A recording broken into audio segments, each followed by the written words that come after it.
Donc, par définition, la masse d'un corps, c'est la quantité de matière que contient ce corps.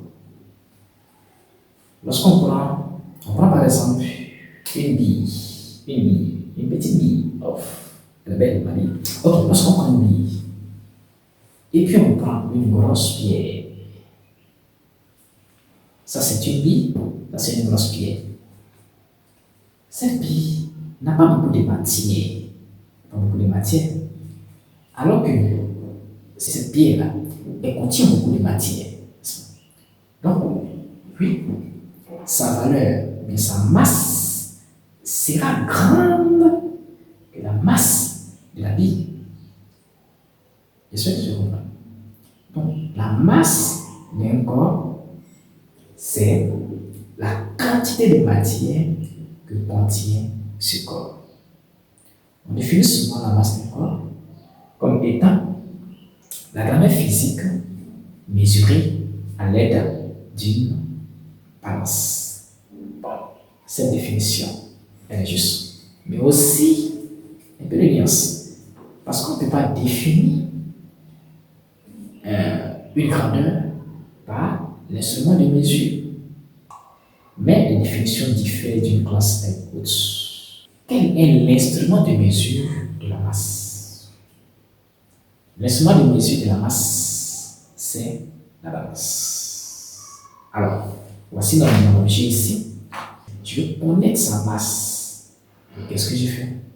Je vais chercher une balance. Je mets mon instrument dans ou sur la balance. La valeur qui va sortir là, c'est ce qu'on appelle la masse. La valeur qui va sortir lorsque je vais déposer mon objet sur la balance, c'est ce qu'on appelle la masse. C'est bon? Il y a ce que je me suis compris, hein? Définition de la masse. Quelle est l'unité de la masse? L'unité de la masse, ce n'est rien d'autre que le kilogramme, le centigramme, le milligramme, le gramme, la tonne, tout cela sont les unités de la masse. Mais l'unité internationale, c'est le kilogramme. L'unité usuelle, c'est le gramme. Bon. Donc voici en quelque sorte ce qu'il faut connaître sur la masse. Retenons aussi que la masse d'un corps ne varie pas, quel que soit le lieu. Je suis sur la Terre. Mon objet, il fait par exemple 2 kg. Je vais sur la Lune, ce sera toujours 2 kg. Je vais en Chine, ça sera toujours 2 kg. C'est qu'on dit, la masse d'un corps ne varie pas. Ça veut dire que ça ne change pas, quel que soit le lieu. J'espère que je me suis compris. est égal à par exemple 50 kg. Ça veut dire que la masse M, c'est le 50. C'est la masse. Voilà. M, c'est la masse. M, c'est la masse. Kilogramme, ça, c'est l'unité. L'unité. Ah, c'est l'unité. Et 50 ici, c'est la valeur. Ok. Voici en quelque sorte, de façon résumée, de façon globale, ce que vous connaître sur la masse. On répond rapidement. La masse d'un corps, c'est la quantité de matière que contient ce corps. La masse se détermine à l'aide de la balance. Donc, plusieurs types de balance. Balance à plateau, balance romévale, balance électronique, le peso, tout cela, c'est les balances. Et l'unité internationale de la masse, c'est le kilogramme.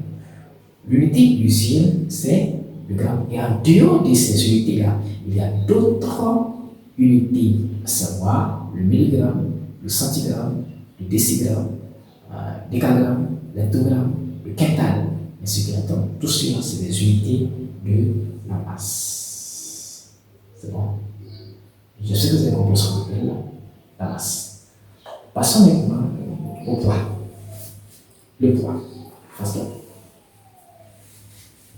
Le poids. Le poids. Le poids. poids, c'est quoi? Par définition, le poids, c'est la capacité d'attraction d'un astre. La capacité d'attraction d'un astre. Autrement dit, c'est la force avec laquelle un astre attire un objet vers lui. La force avec laquelle un astre attire un objet vers lui. C'est ce qu'on appelle le poids. Je répète, le poids, c'est la force avec laquelle un astre attire un objet vers lui. C'est ce qu'on appelle le poids. Ça, c'est la définition du poids. Maintenant, vous allez me demander, c'est quoi l'astre? L'astre, c'est le soleil, la lune, la terre. Ok. La terre étant un astre aussi, défini généralement par le troisième, on dit simplement que le poids d'un corps, c'est la force exercée par la terre sur un corps. Puisque la terre, de notre façon générique, sur. Ok. Donc, le poids d'un corps, donc on retient, on peut retenir aussi que le poids d'un corps, c'est la force exercée par la terre sur ce corps. Mais ici, l'objet se trouve sur la lune. On fait comment? Donc, c'est pourquoi il faut dire simplement que le poids d'un corps, c'est la force qu'un astre exerce sur un corps. Comment déterminer la valeur du poids? Pour déterminer la valeur du poids, il y a deux façons de détermination de la valeur du poids. Soit par le calcul, ou bien simplement par l'usage du dynamomètre. Je prends mon objet, voici le dynamomètre qui est là. Je prends mon objet, je mets sur le dynamomètre, voici le dynamomètre. Je prends mon objet, je mets sur le dynamomètre. C'est une valeur que le dynamomètre m'a indiqué là. Ça, c'est le poids. Mais le poids d'un corps, c'est déterminé à l'aide d'un instrument. Cet instrument-là, on appelle ça le dynamomètre. Voici le dynamomètre, c'est une valeur. C'est bon? Alors, ensuite, on peut procéder également par calcul. Pour calculer le poids, il faut toujours connaître. Il faut connaître la masse et la pesanteur et l'intensité de pesanteur. L'intensité, j'ai bien, l'intensité de pesanteur. Notez G. La masse. On connaît déjà la masse. On vient de définir ce qu'on appelle masse. Mais ici, nous ne connaissons pas G. Il faut chercher à l'intérieur. Et c'est quoi G? On dit P égale à quoi? M fois G.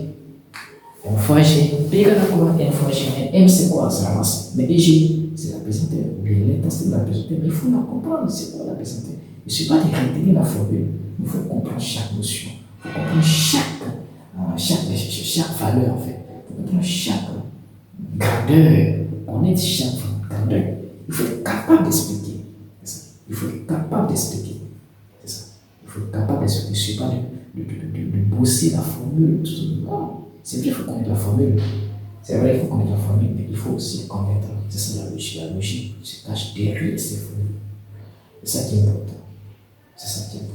Ok.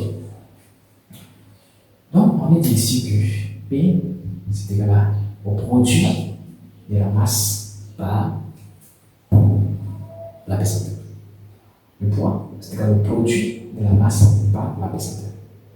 Le poids, c'est égal au produit de la masse par la pesanteur. Donc, la pesanteur, c'est quoi?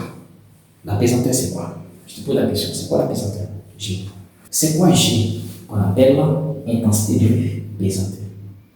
Les 1 kg seront attirés avec une force qui est environ 1,6 N. Sur la Terre, les 1 kg seront attirés avec une force qu'on va arrondir à 10 N. Voilà.